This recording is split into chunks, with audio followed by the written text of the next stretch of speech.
Childhood emotional neglect could be why you feel alone. And when you feel isolated, even around people, you don't feel deep levels of connection. You could feel isolated, misunderstood, and feel like you're the outsider looking in. These are signs of childhood emotional neglect.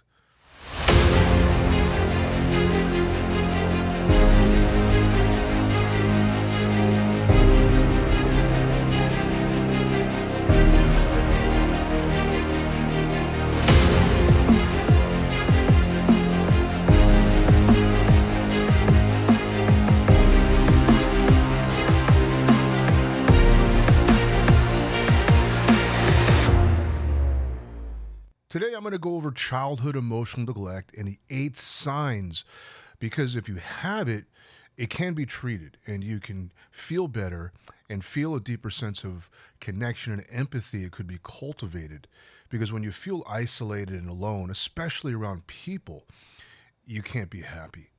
It can create social anxiety, can create a level of shyness that isn't natural.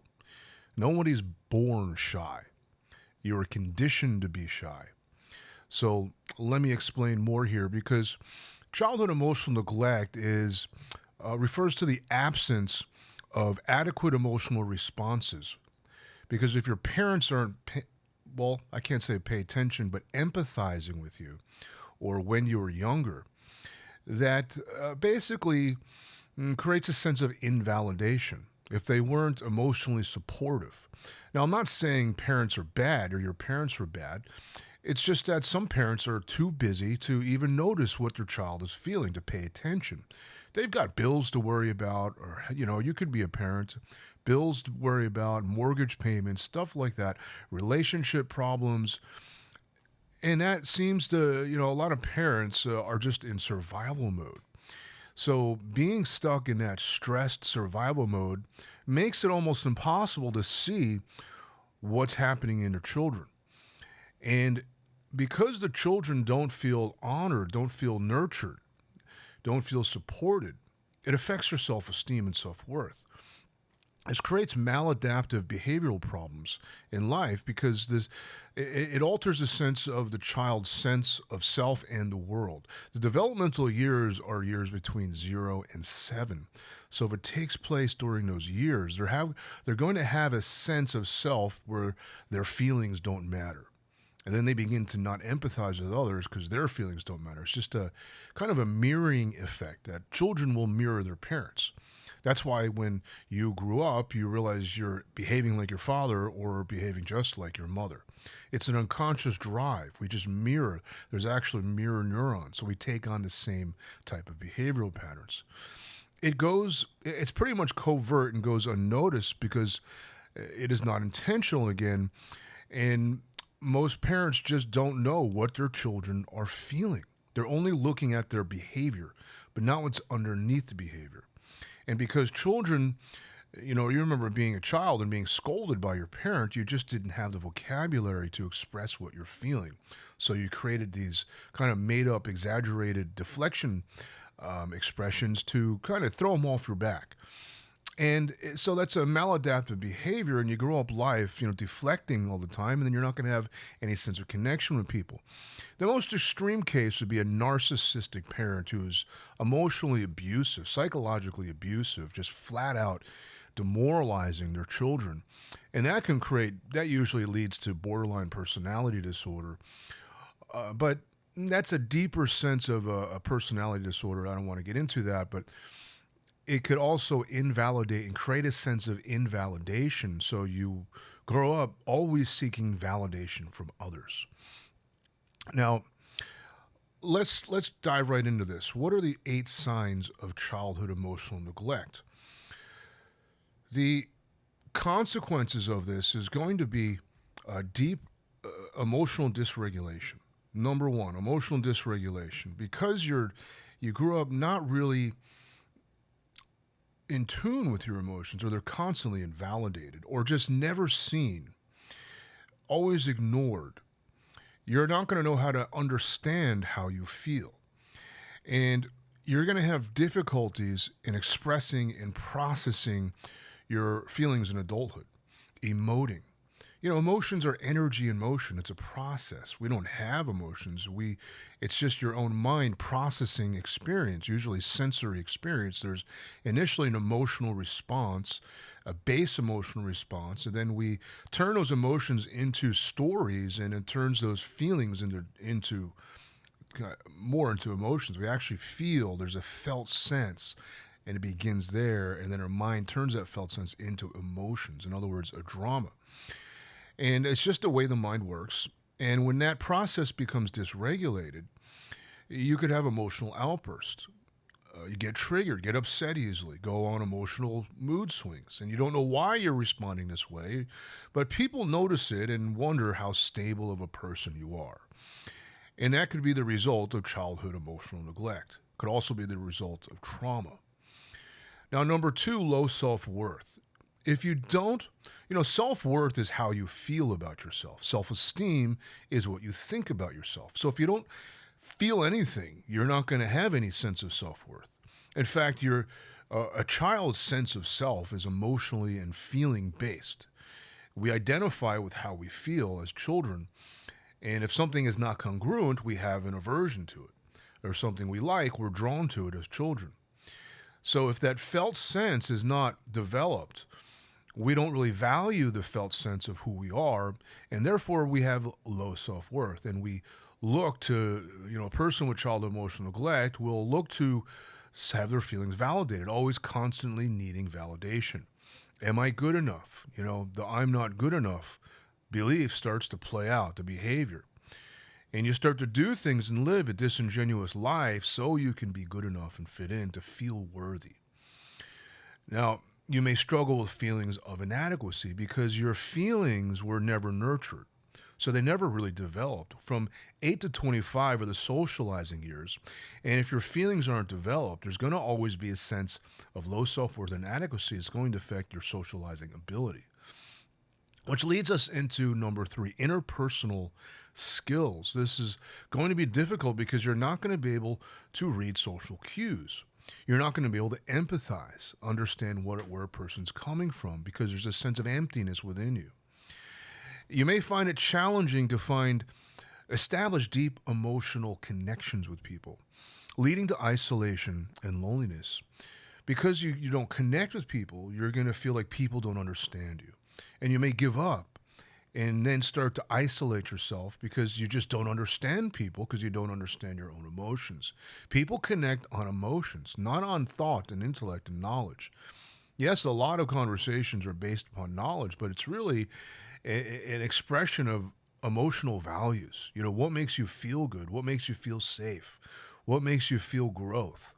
There's a sense of excitement, inspiration, a sense of calming, a sense of grounding. And if you don't feel that, you're unable to process those emotions, those felt sense, you're not going to be able to relate to others very effectively because you're not going to read the social cues. Their emotions, they're emoting.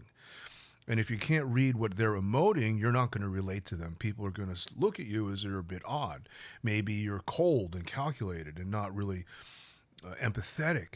So it's going to be challenging to develop deep emotional connections. Now, number four could lead to depression, anxiety, because when you find yourself alone, it's kind of depressing when you can't relate to people. You find yourself not having any sense of true friends, no sense of a family outside of the dysfunctional family you came from.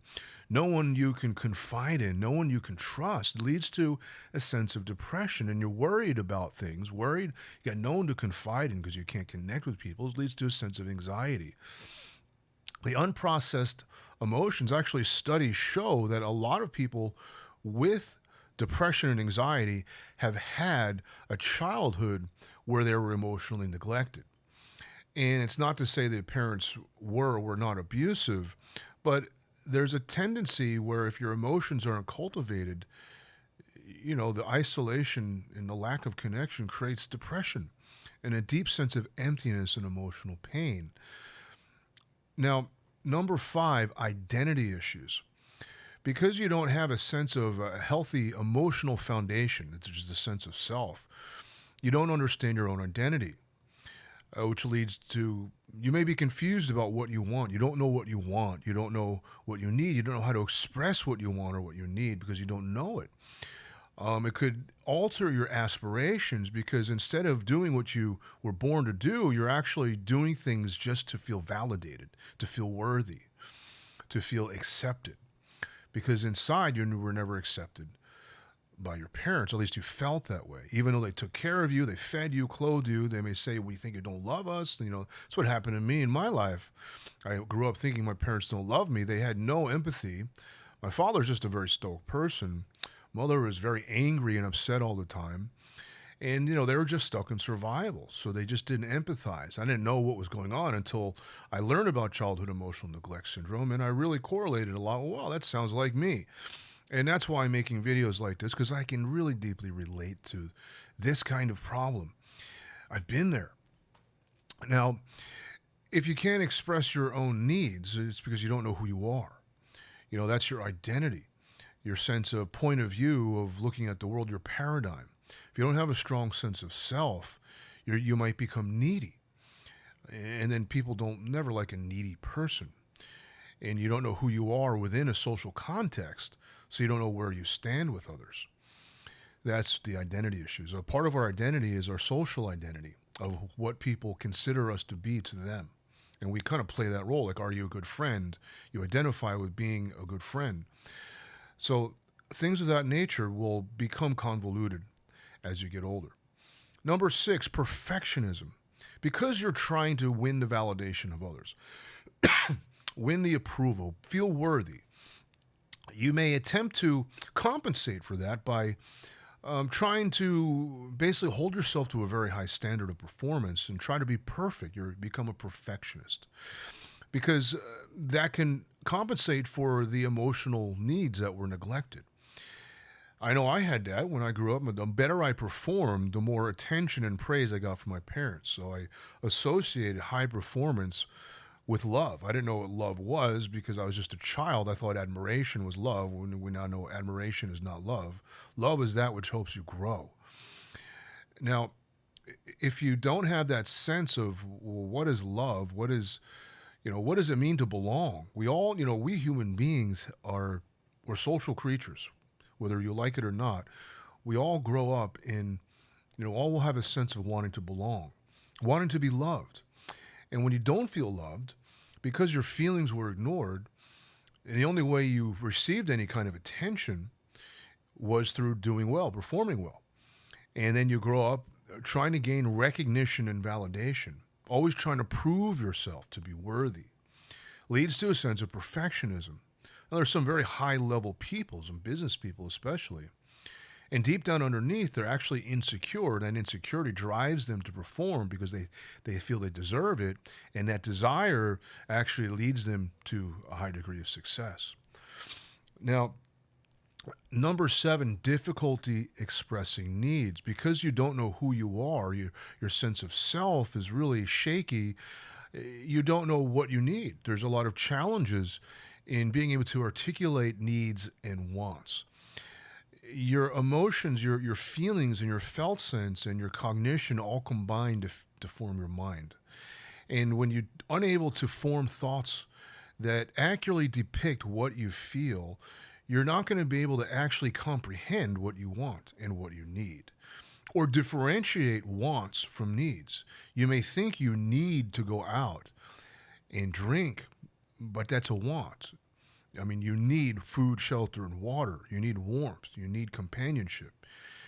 You don't need alcohol. You don't need to eat till you can't eat anymore. You need food, but you don't need to stuff yourself. So you see a lot of eating disorders associated with this to really stifle down the emotional pain, the sense of rejection that you felt growing up. There's a deep sense of rejection. Because when you don't feel accepted by your parents, it's the opposite feeling. It's just a reaction of rejection. There's a deep sadness in there, a deep fear, a fear of where am I going to have my needs met. So you don't have the ability to express what you need. Like, I need to go now because I'm pressed for time. Or things of that nature. Forming boundaries is going to be difficult for you. Number 8, self-validation. Because you feel invalidated, you have trouble validating your own feelings, hence the low self-worth. Now, you often may internalize um, your emotions are inconsequential, meaning you're actually invalidating your own emotions, so you think that how you feel doesn't matter. And you may say yes to doing things that you don't really want to do, and then you wind up regretting them because you never validated how you felt in the first place in response to an invitation. Like, let's say you got invited, hey, let's go out to this rave and or this party, this nightclub, and like, no, that's not really good for me. I don't want to do that. But it's my friends. I want to be with my friends. I want to be accepted. I want to be validated. I want to feel worthy. I want to belong. So I'm going to ignore my feelings of knowing that this isn't going to be good for me and go out anyway. And then the next morning you regret it. Why did I do that? So things like that, because it's going to hinder your personal growth, your sense of personal power. Because if you don't know what you want and what you need, can't differentiate between what you want and what you need, don't have a strong sense of self, you're not going to be very confident. And if you can't trust yourself, you can't trust other people. And this is what it leads to that's going to hinder your personal growth. And you're not going to have any compassion for yourself because you were taught not to care about your own feelings.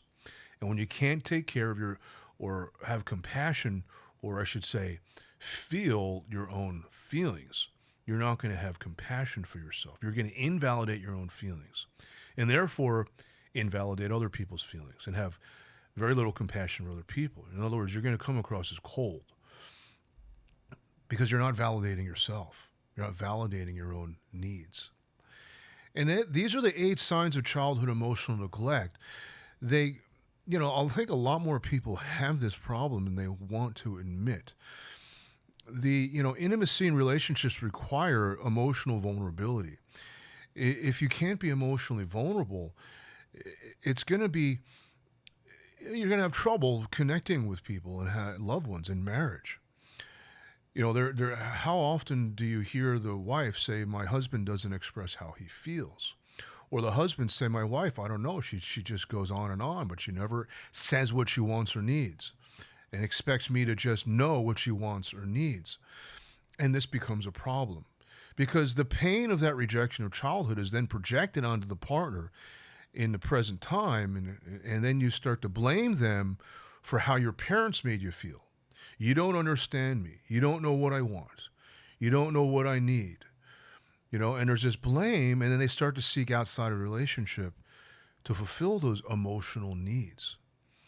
I have a patient who said within a circle of friends, the girl started talking to an old college friend and they started flirting on the text and actually met up with them before they all met. And, she got caught. She didn't cheat, at least that's what she says. But it was clear as day to me, her emotional needs were not met. And therefore, she's going to seek outside the relationship to an old friend, an old male friend, and give her the emotional needs. Make her feel the way she wants to feel. Make her feel cherished. Make her feel admired. Make her feel wanted. Men, we want to feel respected. If we don't feel respected, we will go outside and find a partner who is respective, who shows respect, makes us feel appreciated and respected. So there's emotional needs that both men and women have. Even when friends, if someone calls you, don't call them back. You're invalidating their time and energy. You call them back. That's what love is. When you love somebody, you acknowledge them. You hear what they have to say. You listen to them. You be present with them. And if you can't be present with them, they're going to feel ignored. And how does it feel when you're ignored? It feels like you're being rejected. So that's the dynamic of what happens when you have the sense of not validating yourself. You're not validating other people. You're not acknowledging other people. Or you're not being acknowledged and you're getting upset by the way it makes you feel. And then you start blaming them for people, your friends even, or circumstances about how you feel. But it's really these old emotions you felt as a child. This deep sense of rejection, invalidation, the loneliness that created, and a sense of never feeling understood. And you can kind of complain about it, of like, nobody understands me. I explain things to my wife and she doesn't understand me. Or my friends, they just don't get me. There's all this sense of nobody gets me, and you're constantly trying to make everyone see the world through your eyes because you want to be understood, because you want to understand yourself. You want to understand why you feel the way you feel. Now, this can be, worked out. There's a way to do it. I'm not discussing that. In this video, I'm going to have a series on childhood emotional neglect, and I'll get into that in the next video or another video. And this video, I wanted to really just bring awareness to the signs. There's 8 signs of childhood emotional neglect. Now, this is not a DSM-5 diagnosis. This is more of a syndrome that it shows a pattern of maladaptive behavior, anxiety and depression, and a sense of not having a high sense of self-worth. You can have a high sense of self-esteem, but have a low sense of self-worth. Now, often building your self-esteem will build your self-worth. If you think highly of yourself, you accomplish things, develop skill in something that gives you satisfaction and recognition, well, that can boost your self-worth. But ultimately, that self-worth is how you feel about yourself. And how you feel about yourself is honoring your felt sense of who you are. It's an in-body experience. It's getting out of your head and getting into your heart. And that's how you heal these emotional wounds, of processing these emotions and letting them go, finding a sense of validating your own emotions, because within your emotions, your psyche is telling you something. Your emotions are trying to tell you something. I need to rest. I need to talk to somebody. I need to find a safe space. I need to move. I need to get my heart pumping and my blood circulating. It tells you what you need and what you want. It's an emotional language. If you don't understand the meaning of the emotional language, you're going to have difficulty knowing who you are and connecting with people. And if you want to learn more about this, go ahead and leave a comment below. I am a transformational mindset coach, and I often find a lot of trauma in my clients, and I have a degree in psychology, and I help them process these emotions so they can create or experience the abundance, freedom, and fulfillment they're truly wanting. In all levels of life, you need to cultivate leadership in your own life first before you can lead others. And a lot of that has to do with committing. And there's always there's always trauma behind a lack of commitment. There's always an emotional wounding as to why a person doesn't commit to action to succeed. And this is where it comes up. So I can help you process this and help you go through it. I've gone through it myself, and I can share with you more about it. But go ahead and leave a comment below. My contact information will be below the video. Thank you so much for listening. I sure hope that helps.